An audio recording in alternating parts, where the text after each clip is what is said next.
Hello viewers, in this video I'll show you how to fix WhatsApp no group chat showing problem on WhatsApp or WhatsApp group chat not working or not showing problem in WhatsApp. If you want to solve this problem, please follow the step and solve WhatsApp no group chat problem. Step 1. Long press and long tap on WhatsApp application. Go to Apps Info. Click on Storage.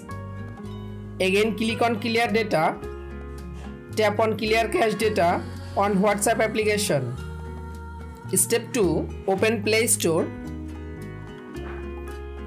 Click on Search. Search WhatsApp apps. Update your WhatsApp application latest version. Step 3. Again open your phone setting.